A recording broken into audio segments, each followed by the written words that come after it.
Essa é a voz da profecia, uma voz de esperança, que proclama a volta do Senhor.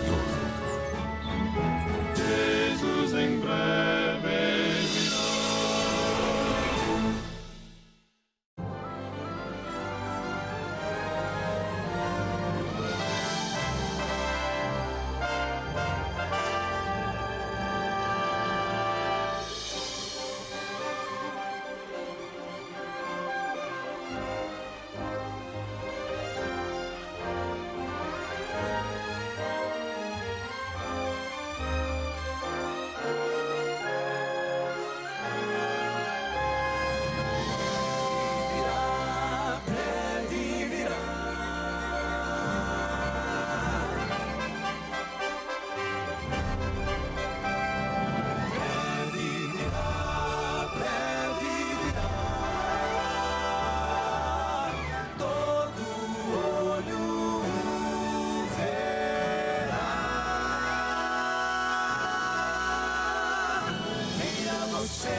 Você ou não, ele virá. A profecia diz, a palavra diz que ele virá. Esta é a voz da profecia, uma mensagem de fé e esperança que anuncia a volta do Senhor. Porque ainda dentro de pouco tempo, aquele que vem virá e não tardará. Servos de Deus, a trombeta tocai, breve Jesus voltará. A todo mundo a mensagem levai, breve Jesus voltará.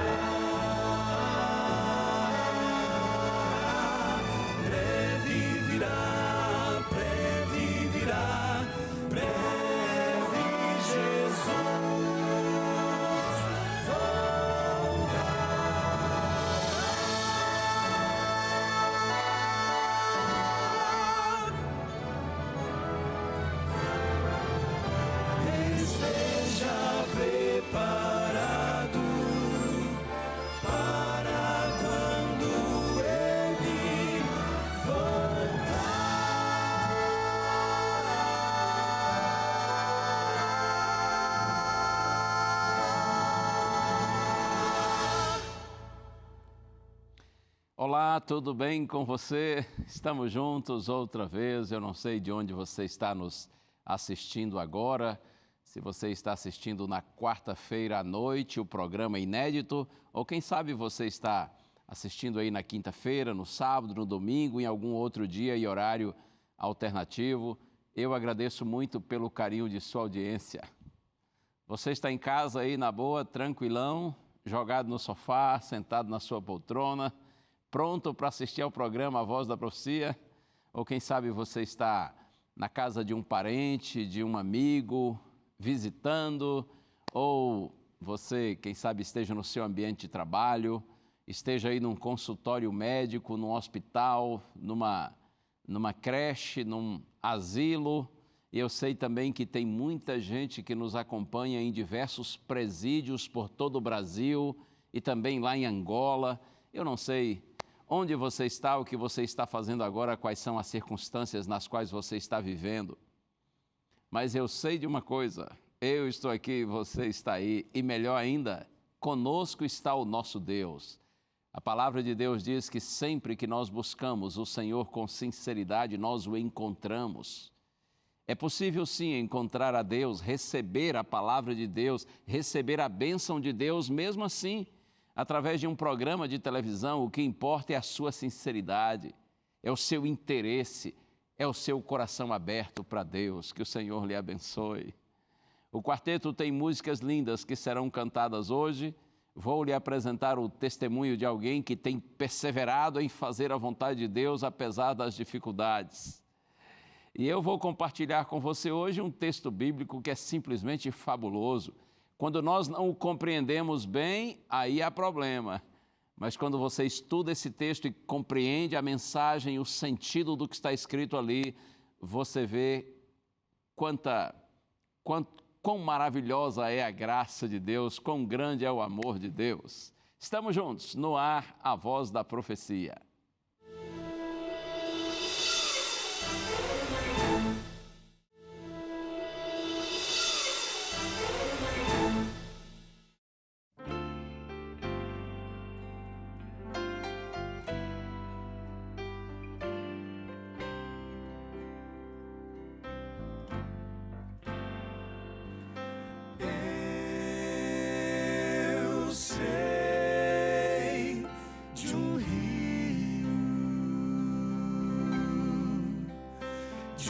Perfeito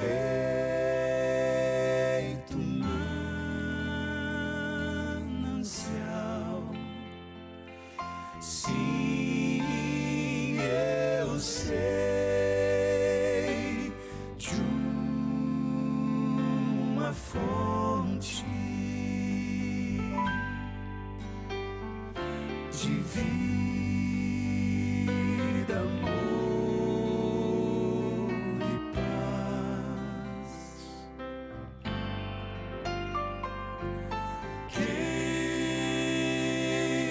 vier à fonte de água pura salutar,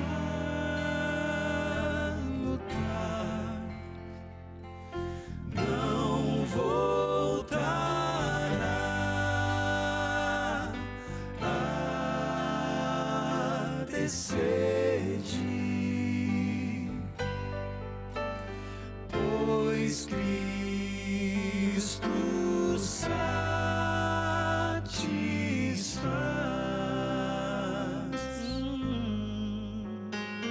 Foi ali, bem junto à fonte, que a mulher apareceu.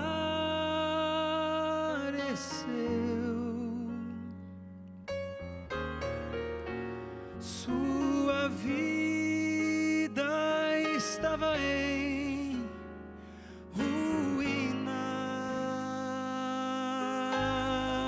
por pecar, chorou, sofreu.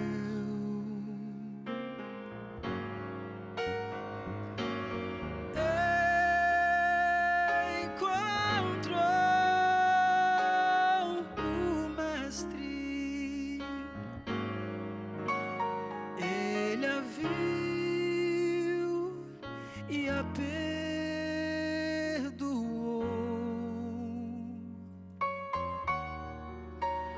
Deu-lhe dessa água viva e ela aceitou.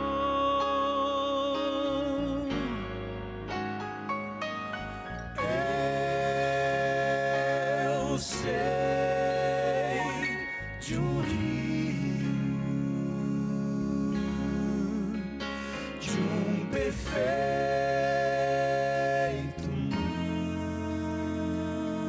manancial. Sim, eu sei de uma fonte de vida, amor e paz. Quem vier à fonte de água pura e salutar,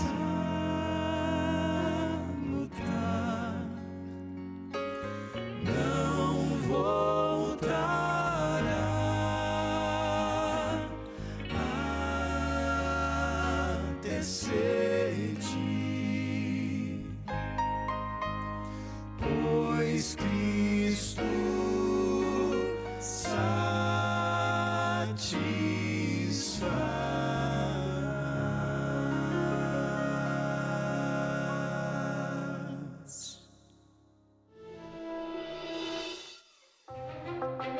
Que Deus tem sua própria forma de fazer as coisas, nós sabemos.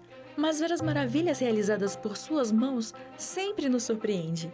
Fabiana nasceu numa família desestruturada e sofreu abusos desde muito cedo. Enquanto sofria as consequências dos traumas vividos, Deus reescrevia sua história. Eu desenvolvi uma doença chamada insuficiência istmo-cervical. Com isso tudo, eu acabei perdendo 6 bebês. Então, quando eu já havia decidido que eu não iria mais ser mãe, eu engravidei do Benjamin. Aí, com 21 semanas, o Benjamin nasceu. Os médicos diziam a todo momento, ele tem 40 minutos, ele tem 1 hora. Ele nasceu assim, ele não tinha as orelhas, sabe? Quando ele nasce muito novo, é só uma cartilagem. O tórax dele era aberto, o coração batia e saía. E a médica chegou pra mim e disse assim, olha, eu não vou te falar mais nada do teu filho, porque o teu bebê, ele superou tudo que eu já estudei na medicina com bebês extremamente prematuros. Ele teve uma parada cardiorrespiratória. Parou o coração e parou o pulmão. E eles reanimaram ele por 19 vezes. Daí, na 19ª vez, eles deram a hora da morte. Quando eles começaram a desentubar ele, o coraçãozinho dele voltou a bater. Como o cérebro dele ficou mais de 5 minutos sem oxigênio, não era para o Benjamin nem falar e nem andar. E hoje ele é a criança perfeita que está aqui comigo e que me levou para a igreja. Então, em 2014, eu estava com 2 tumores na face e eu estava nesse tratamento sério e o Benjamin já com 4 anos. Nós procurávamos ele estava no quarto dele, orando que ele queria um irmãozinho. E o Benjamin deu um beijo na minha barriga e disse que o Papai do Céu tinha mandado o irmãozinho dele para ele. Fui na médica e disse para ela, né, se ia cortar o efeito das injeções. Ela disse, não, a radiação de todo o teu tratamento vai queimar os óvulos, tu jamais vai engravidar. Resultado, 1 mês depois eu desmaio no centro de Tramandaí, acordei no hospital com a notícia de que estava grávida. E já com a notícia de que eu teria que tirar o nenê, porque uma criança gerada no momento em que tu tá fazendo quimioterapia, ela nasce, as células neurais não formam o cérebro. Quando eu tô explicando pro meu marido o que a gente iria fazer, o Benjamin entra na cozinha e diz assim, tu vai matar o irmãozinho que Deus mandou para mim?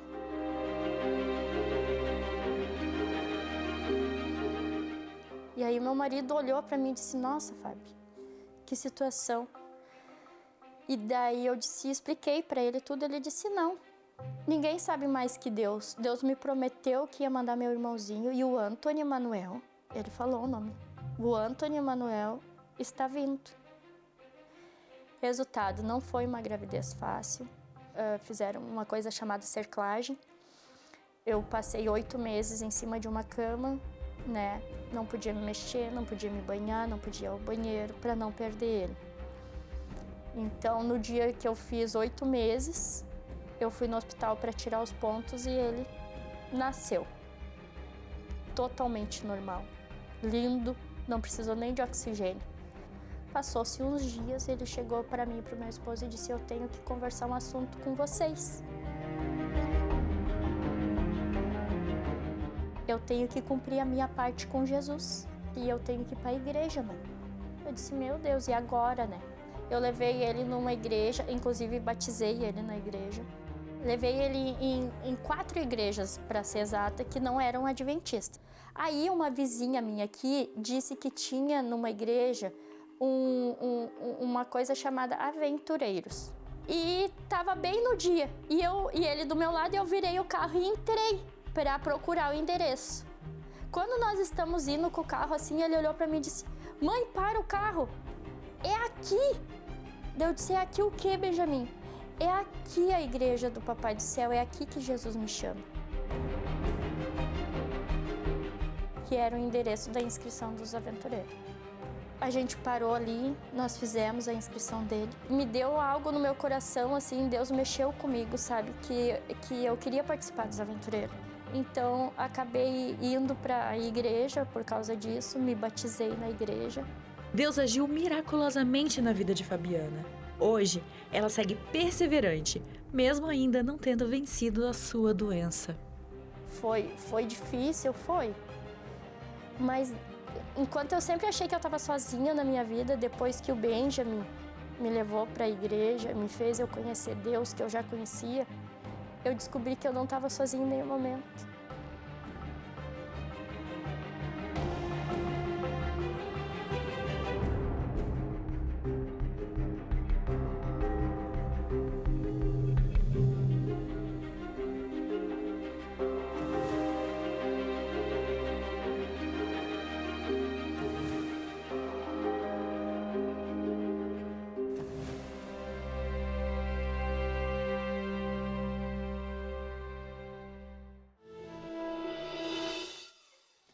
É isso, persistência, perseverança, disposição de fazer a vontade de Deus sempre. São felizes aqueles que agem dessa maneira.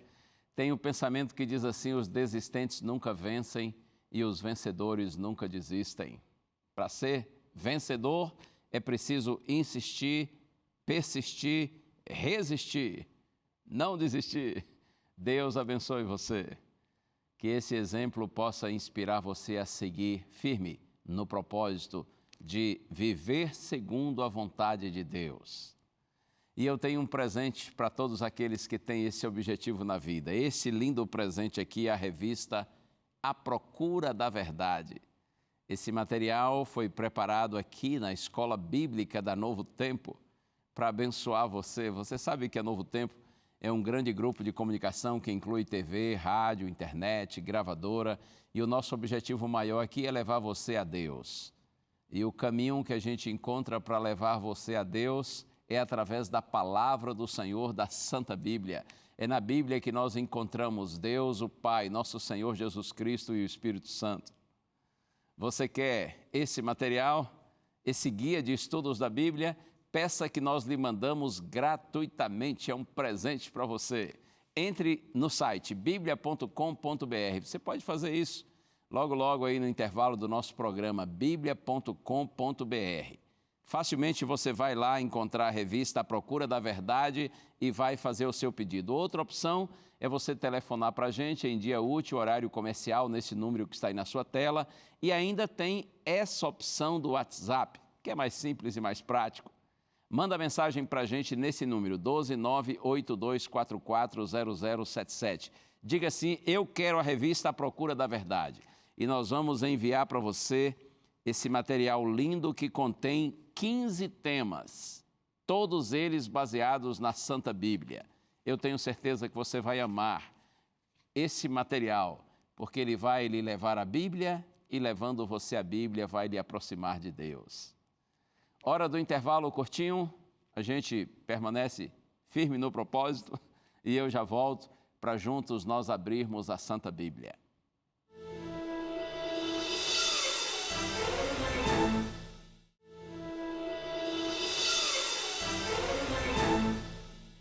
Este é o programa A Voz da Profecia e eu tenho o prazer, o privilégio de todas as semanas apresentá-lo aqui na TV Novo Tempo, Canal da Esperança, e sempre com a participação especial dos meus amigos queridos do Quarteto Arautos do Rei. Esse grupo de louvor, esse grupo musical que está completando, por sinal, esse ano, 60 anos de existência. É isso mesmo. Essa atual formação do Quarteto Arautos do Rei já é a 29ª. E eu tenho tido o privilégio, o prazer de viajar com esses meus amigos por todo o Brasil e tem sido uma experiência fabulosa participar de diversos eventos evangelísticos onde eles cantam, eu prego e a gente vê tanta gente buscando ao Senhor com sinceridade e se entregando ao Senhor. Louvado seja Deus, porque Ele é maravilhoso, porque Ele nos guia por caminhos muitas vezes que a gente nem imagina, nem espera, mas Ele guia, porque assim o Senhor cumpre seus propósitos na vida daqueles que se entregam a Ele. Deus lhe abençoe. Seja fiel a Deus, ame a Deus de todo o seu coração, ande com Ele. E eu tenho certeza que muitas obras lindas de Deus ainda se realizarão na sua vida também. Vamos orar juntos? Antes da gente estudar a palavra, pense em Deus comigo. Pai querido, eu te louvo e te agradeço, Senhor, por estar aqui mais uma vez e te peço, usa-me, Senhor. e abençoa todos que estão orando comigo, para que Tua palavra seja luz e bênção para todos nós agora, no santo nome de Jesus. Amém. Muito bem, hoje nós temos mais uma pessoa cuja vida ou cuja história é objeto de nosso estudo, e eu estou pensando em uma mulher cujo nome não foi revelado na Santa Bíblia. Ela é apenas apresentada como uma mulher cananeia ou uma mulher de Canaã. Apesar do seu nome não ter sido mencionado, sua fé foi exaltada. Eu convido você para o Evangelho de Mateus, capítulo 15, versos 21 a 28. Eu disse Evangelho de Mateus, capítulo 15. Aqui está o relato dos versos 21 a 28. Mas eu vou ler inicialmente os primeiros versos 21 e 22. Antes, só um esclarecimento. Esse diálogo entre Jesus e a mulher samaritana, aliás, a mulher cananeia, esse diálogo pode deixar dúvidas se ele não for bem compreendido.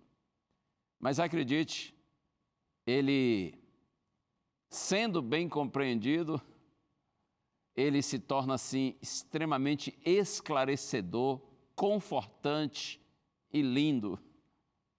Eu quero convidar você, então, para o texto. Vamos começar aqui. Mateus, capítulo 15, versos 21 e 22. Saindo dali, Jesus foi para a região de Tiro e Sidom. E eis que uma mulher cananeia, que tinha vindo daqueles lados, clamava: Senhor, filho de Davi, tenha compaixão de mim. Minha filha está horrivelmente endemoniada. O texto diz que uma mulher que vinha da região de Tiro e Sidom, era uma região montanhosa na fronteira entre o norte da Galileia e a antiga Fenícia, hoje Líbano. Observe que o início do capítulo 15, aqui no início do capítulo 15, está escrito que líderes religiosos de Israel, no caso os fariseus e os escribas, que por sinal se achavam muito santos, aqui no início do capítulo 15 eles estão perseguindo Jesus e os seus discípulos. E eles fazem uma acusação a Cristo e aos discípulos. Eles dizem assim: por que os discípulos do Senhor transgridem a tradição dos anciãos? Aí Jesus olha para eles e faz uma pergunta também. Muitas vezes Jesus gostava de responder com perguntas. Cristo disse assim: e vocês? Por que vocês transgridem o mandamento de Deus? E aqui no verso 7, Jesus diz assim: hipócritas, bem profetizou Isaías a respeito de vocês, dizendo, agora versos 8 e 9, este povo me honra com os lábios, mas o seu coração está longe de mim. E em vão me adoram, ensinando doutrinas que são preceitos humanos. Jesus está chamando os líderes religiosos de Israel de hipócritas. Veja que entre os que se achavam santos, também viviam os hipócritas. Os líderes do seu próprio povo o estão desprezando. Por outro lado, entre aqueles que os judeus consideravam hipócritas, também viviam os santos. Uma mulher pagã, uma mulher cananeia, de outra raça, de outra religião, estrangeira, está adorando Cristo, buscando Cristo com sinceridade. Uma pessoa desconhecida, e ela se aproxima de Jesus, conforme eu li aqui no texto, e diz assim: Senhor, filho de Davi, tenha compaixão de mim. Essa expressão filho de Davi, na verdade, é um título messiânico. Porque a Bíblia diz, não é, no Antigo Testamento, que o Messias viria da descendência de Davi. Então, quando algum judeu se referia a Jesus com esse título, filho de Davi, estava reconhecendo Jesus como Messias. Eu acredito que essa senhora, ela tinha pouco conhecimento a respeito de Cristo e das próprias profecias do Antigo Testamento, comparando, é claro, com o conhecimento que os judeus tinham, mas o conhecimento dessa mulher era suficiente para ela crer crê em Jesus. Por isso ela diz assim: Senhor, tenha compaixão de mim. A minha filha está endemoniada, está possuída por um demônio. Você sabe que a dor de um filho é mais forte na gente, não é? Alguém disse que a parte do nosso corpo que mais dói são os filhos. Uma vez, eu acho que até já contei isso aqui no momento anterior, uma vez quando morei em Belém, no Pará, a minha filha mais nova, a Kevlin, que na época devia ter aí uns 7, 8 anos talvez, ela teve uma febre assim muito alta, ao ponto de começar a delirar. E nesse dia, a minha esposa, por sinal, estava hospitalizada, estava doente, estava internada no hospital e eu estava só com as minhas filhas em casa. E a minha filhinha estava com essa febre, liguei para o médico, ele passou um remédio, eu dei o remédio, mas a febre não baixava. E eu fui usando outros recursos lá, colocando uma fraldinha com água gelada ali na barriguinha dela, na cabeça e tal, mas não resolvia, a febre não baixava. E em determinado momento eu vi que ela estava falando umas coisas assim, nada a ver, estava delirando, e eu fiquei muito angustiado. E eu me lembro que eu me ajoelhei ao lado da cama dela e fiz uma oração até esquisita, nem sei por que orei dessa maneira, mas no meu desespero eu orei e disse assim: Senhor, tenha misericórdia, ela não aguenta, ela é pequenininha, magrinha, ela não vai resistir. Tira, Senhor, essa febre dela e coloca em mim, porque eu posso, eu sou forte. Tira dela e coloca em mim. Em pouco tempo depois, a febre da minha filha baixou e ela ficou tranquila. Deus atendeu a minha oração. Mas ainda bem que o Senhor atendeu só pela metade. Né? O Senhor atendeu só 50%, porque Ele tirou a febre da minha filha e não colocou em mim. Deus é misericordioso. E Ele sabe quantas vezes nós, pais, sofremos por causa do sofrimento dos nossos filhos. A mulher estava angustiada e ela correu para Jesus, ela disse: Senhor, socorre-me, a minha filha está endemoniada. E agora eu vou ler aqui a partir do verso 23 a 25, está escrito assim: Jesus, porém, não lhe respondeu palavra. Então os seus discípulos, aproximando-se, disseram: mande-a embora, pois vem clamando atrás de nós. Mas Jesus respondeu: não fui enviado, senão as ovelhas perdidas da casa de Israel. Ela, porém, veio e o adorou, dizendo: Senhor, me ajude. A mulher clama, pede a Cristo que ajude sua filhinha endemoniada. E o texto bíblico diz que Jesus não respondeu palavra alguma. Ouviu, mas não respondeu. Quanta insensibilidade! Ora, Cristo sendo insensível com uma pessoa que clama, que pede ajuda, estranho isso, não é? Sabe que um rabino tradicional, com uma mentalidade judaica exclusivista, provavelmente não atenderia. Mas e Jesus? Como Cristo poderia desprezar aquela senhora? Veja que os discípulos, eles não compreenderam a indiferença de Cristo, porque os discípulos estavam acostumados a verem Jesus sempre sendo muito solícito, muito bondoso para com todas as pessoas, independentemente de quem fossem. E diante da indiferença de Jesus, eles ficaram impacientes e deram um conselho errado para Jesus. Eles disseram assim: Senhor, já que o Senhor não vai atendê-la, uma vez que ela vem clamando atrás de nós, mande-a embora. Aqui tem uma lição para a gente: quando você não compreender, é melhor se calar e esperar, não é? Tenha calma.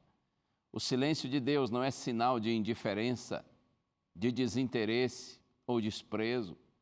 Se Deus está em silêncio, algum propósito superior existe. Não existe nenhuma oração sincera que pode escapar dos lábios de um filho de Deus, ou mesmo dos nossos pensamentos, sem que não atraia o imediato interesse do Senhor.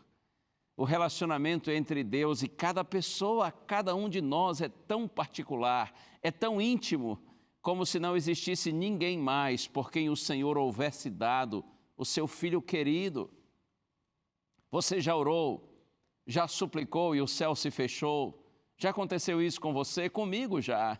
Provavelmente com você também. Houve silêncio total, como se ninguém ouvisse a sua voz, nenhuma resposta. Acredite, meu amigo, minha amiga, receber resposta imediata às nossas orações, isso é ótimo. E acontece muitas vezes.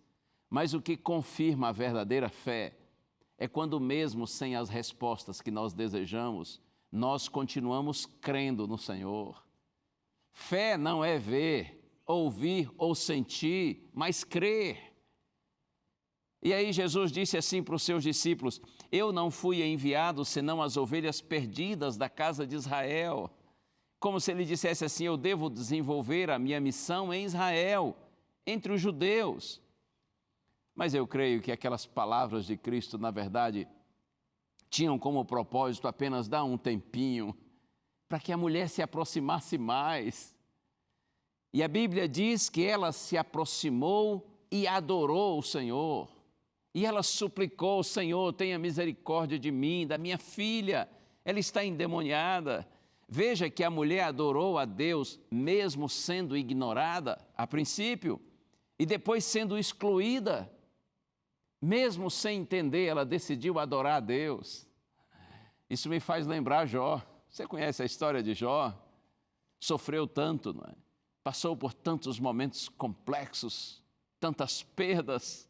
Ele não entendia porque Deus estava permitindo que tudo isso acontecesse, mas ainda assim ele se joga no chão, adora a Deus e diz assim: bendito seja o nome do Senhor. Um exemplo de confiança em Deus, de perseverança. E foi isso que a mulher fez. Apesar de ter sido a princípio ignorada e ter se sentido excluída quando Jesus diz: o meu trabalho está restrito às ovelhas perdidas da casa de Israel, a mulher persevera na sua busca de Cristo.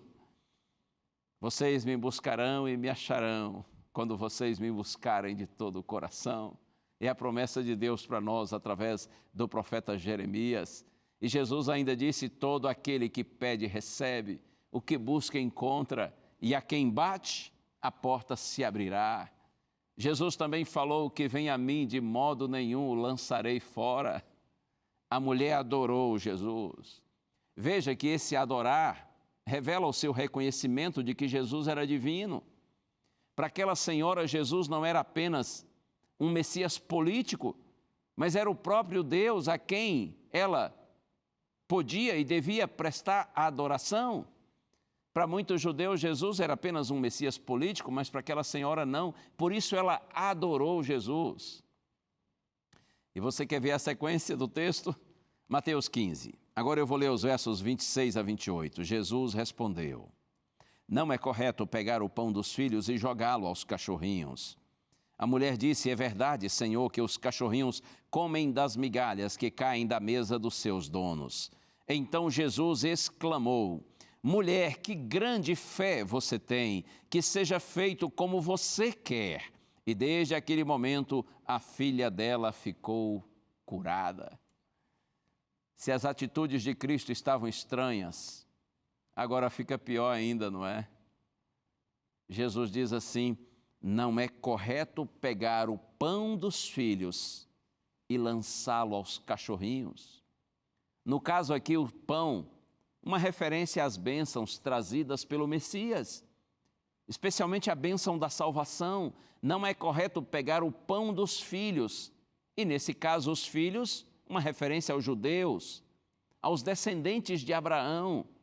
Ora, disse Cristo, não é correto pegar o pão, as bênçãos dos filhos dos judeus e lançar aos cachorrinhos. Então, e quem está no lugar dos cachorrinhos aí? Os não-judeus, chamados gentios, estrangeiros, pagãos, idólatras, indignos das bênçãos.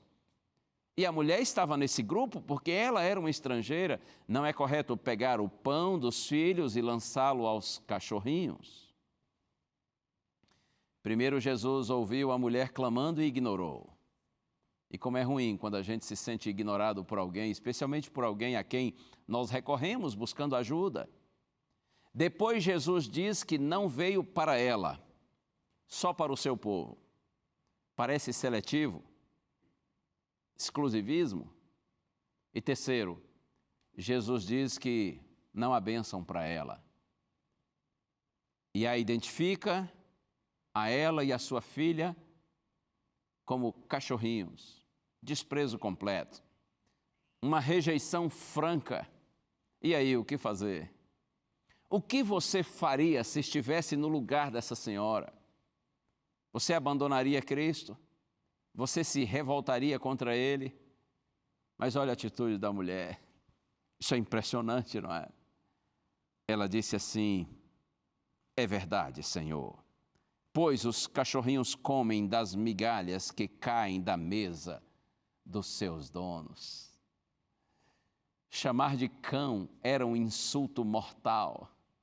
Os judeus diziam assim: os cães gentios, cães infiéis. Os cães eram sujos, animais das ruas, moradores das ruas, muitas vezes doentes.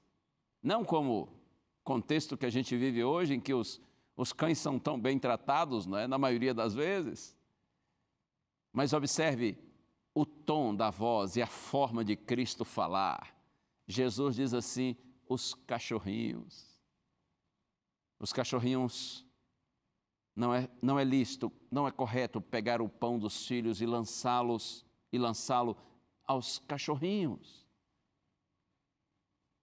E a mulher diz assim: Senhor, eu sei que não sou filha, eu não sou digna, eu não mereço estar à mesa, mas me deixa estar embaixo para pegar só uma migalha que cair, só um pouquinho, e será suficiente para mim, para minha filha.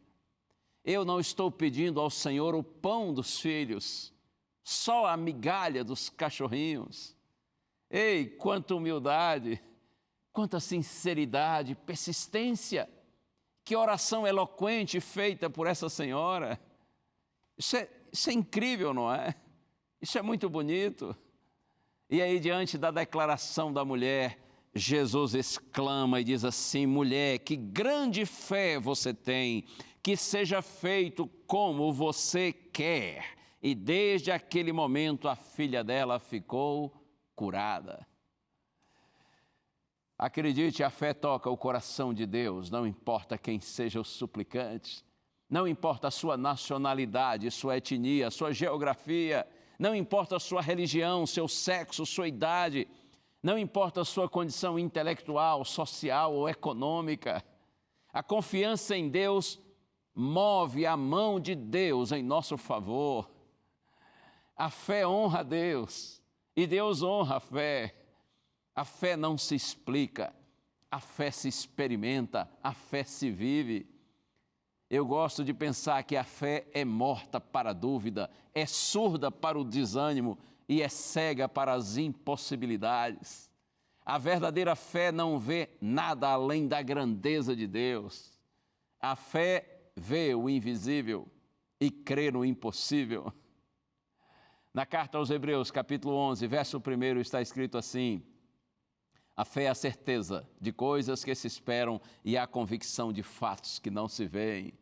E no verso 6, sem fé é impossível agradar a Deus, porque é necessário que aquele que se aproxima de Deus creia que Ele existe e que Ele recompensa aqueles que o buscam. Deus pode, porque Deus é poderoso, e Deus quer, porque Deus é bondoso. Quando você busca Deus, tenha em mente isso. Ele não só pode abençoar você, porque Ele tem todo o poder, mas Ele quer lhe abençoar, porque Deus é gracioso, Ele é bondoso, Ele é misericordioso. Sim, mas como compreender essas palavras de Jesus a essa senhora? Por favor, ouça isso. O silêncio e a recusa inicial de Cristo tinham o propósito de dar àquela senhora a oportunidade de exercer e de revelar a sua fé, para que os discípulos ouvissem, vissem e compreendessem que fora de Israel também havia gente temente a Deus e com uma genuína fé. Os discípulos que seriam enviados por Deus se tornariam apóstolos. Eles precisavam expandir a visão e vencer o preconceito e a soberba. Afinal, eles receberiam uma missão global, uma missão mundial. Eles deveriam ir a toda a nação, a todo mundo, anunciando as boas novas de salvação. Mas os discípulos de Cristo, eles tinham uma mente fechada e preconceituosa. Eu penso que a mensagem que Jesus estava mostrando para eles ali naquela hora era essa: ora, creiam, fora do mundinho religioso de vocês, também existe gente sincera e fiel a Deus. Deus tem filhos em todos os lugares, em todas as religiões e até fora delas. Não pense que só você e os membros da sua igreja são filhos e os outros são cachorrinhos. Não pense que só você e os seus são os dignos de estar à mesa com o Senhor. Permita-me a franqueza, pensar que só os da sua igreja são fiéis e terão a salvação, isso é revelar uma visão equivocada e superficial do Evangelho. O Evangelho, diz Paulo, é o poder de Deus para a salvação de todo aquele que crê.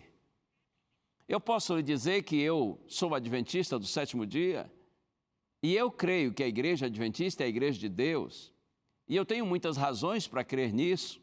A primeira delas é que a igreja adventista é uma igreja baseada na Bíblia, a palavra de Deus, que é a nossa única regra de fé e prática. E eu tenho outros motivos, é claro. Eu creio que a igreja adventista é a igreja de Deus, até porque se eu não acreditasse assim, eu não seria adventista, eu estaria em outra igreja. Mas olha aqui uma coisa que eu preciso saber, e você também, ainda que a sua igreja seja a igreja de Deus, a igreja de Deus é maior do que a sua igreja. Eu creio que a igreja adventista do sétimo dia é a igreja de Deus, mas a igreja de Deus é maior do que a igreja adventista do sétimo dia. Deus tem seus filhos preciosos em todos os lugares. A fé nos tira de debaixo da mesa e nos coloca assentados à mesa. Quando você tem a genuína fé no Senhor, então você sai da condição de cachorrinho ou cachorrinha catando migalhas para a condição de filho, de filha amada pelo Senhor. João diz no seu Evangelho, capítulo 1, a partir do verso 11, Jesus veio para o que era seu, mas os seus não o receberam. Mas a todos quantos o receberam, deu-lhes o poder de serem feitos filhos de Deus. Todo filho é participante da família de Deus. Quer mais um texto? Efésios 2,19. Paulo diz assim: vocês não são mais estrangeiros e peregrinos, mas concidadãos dos santos e membros da família de Deus. Sempre que você busca ao Senhor com sinceridade, você então passa a fazer parte da família de Deus. Você passa a fazer parte do povo de Deus. Louvado seja o nome do Senhor por isso. Persevere na sua fé.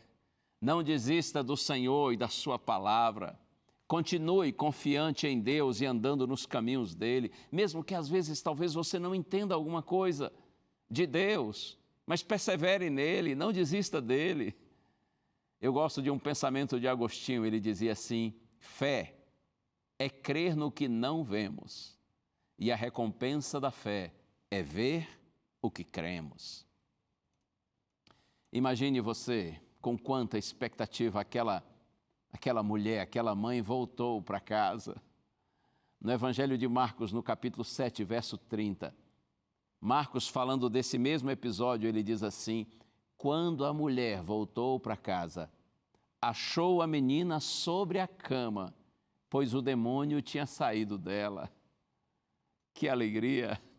Valeu todo o empenho, todo o esforço, toda a sua perseverança. Acredite, um dia nós veremos a completa recompensa da nossa fé, quando o bem vencerá o mal em definitivo. Um dia o Cristo que começou por meio do Espírito Santo a sua obra em nossa vida, Ele há de completá-la. No glorioso dia, quando Ele se manifestar para buscar a sua igreja, a obra do Senhor estará plena quando Jesus voltar e nós nos encontrarmos com Ele. Mas até que esse dia chegue, persevere no Senhor. Se em algum momento você não compreender algo que você lê e estudar na palavra de Deus, se em algum momento você passar por alguma situação adversa e não compreender porque Deus está permitindo isso, se você orar e sentir que o céu está fechado, em silêncio, por favor, ainda assim, persevere orando, buscando a Deus e confiando nele. Lembra o que eu disse? A verdadeira fé se confirma, não quando nós recebemos respostas imediatas às nossas orações, mas quando nós permanecemos crendo, mesmo sem as respostas que desejamos. Deus lhe abençoe. É hora de música. O quarteto já está pronto para cantar. E eu peço a você que, com bastante atenção e em espírito de oração, ouça essa música.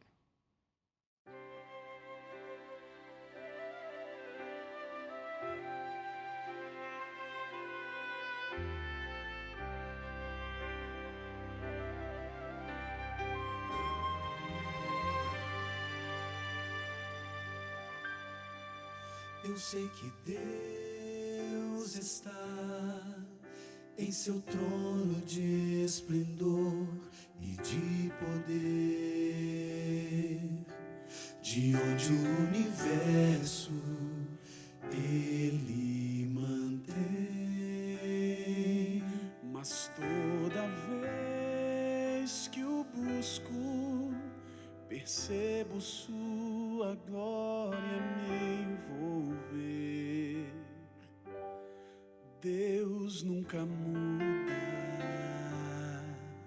mesmo hoje, aqui nesse lugar, Deus se faz revelar. Por isso ouça, você nunca está sozinho. Deus jamais o deixará, Ele tudo vê. Não se esconde ao ver você chorar.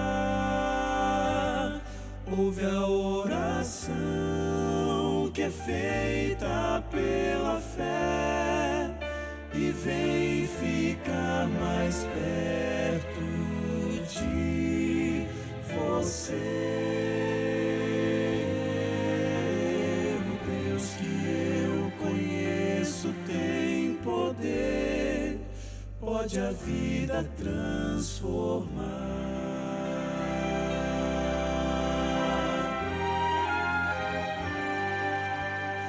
Agora escute bem, pra você que tudo tem, mas vive só, cercado pelo medo, com falta de amor. E para quem não tem saída, a quem a vida fez desanimar, Deus tem a solução. Bem agora, Deus ouve a oração, toda a sua angústia quer levar. Você nunca está sozinho, Deus jamais o deixará, Ele tudo vê. Não se esconde ao ver você chorar. Ouve a oração que é feita pela fé e vem ficar mais perto de você. O Deus que eu conheço tem poder, pode a vida transformar. Vinde a mim, cansados e oprimidos, Ele diz, pois descanso em mim encontrareis. Veja sacrifício que o levou até a cruz. Você nunca está sozinho, jamais sozinho. Deus jamais o deixará. Ele tudo vê. Não se esconde ao ver você chorar. Ouve a oração que é feita pela fé e vem ficar mais perto de você.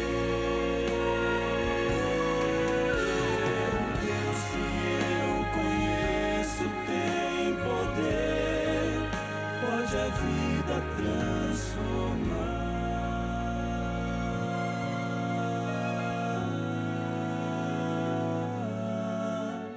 O Deus que eu conheço tem poder.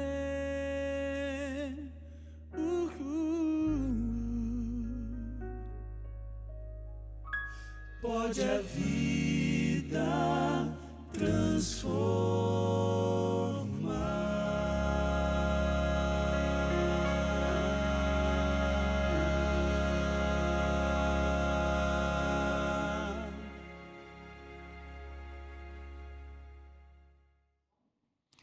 Muito obrigado, amigos. Eu creio nessas palavras cantadas. Nunca estamos sozinhos, mesmo que às vezes pareça que sim. Mas o Senhor está sempre perto daqueles que o buscam com sinceridade, daqueles cujo coração está aberto para Ele. O Senhor não nos deixa. Estas são as últimas palavras de Jesus registradas no Evangelho de Mateus. Eis que estou com vocês todos os dias, até o fim dos tempos. Jesus prometeu isso antes de retornar para o céu, e o Senhor é fiel em cumprir a sua palavra. Eis que estou com vocês todos os dias, nos dias fáceis ou nos dias difíceis, nos dias de alegrias, mas também nos dias de tristezas, nos dias quando nós estamos realizados, tranquilos, felizes, ou no dia quando nós estamos frustrados, angustiados, infelizes. Jesus diz: eu estou com vocês todos os dias até o fim dos tempos. Até que a obra do Senhor esteja completa e Ele venha nos buscar e nos levar para a sua eterna presença. De alguma maneira o Senhor estará com você, estará comigo, porque Ele é fiel. Resta-nos estar com Ele.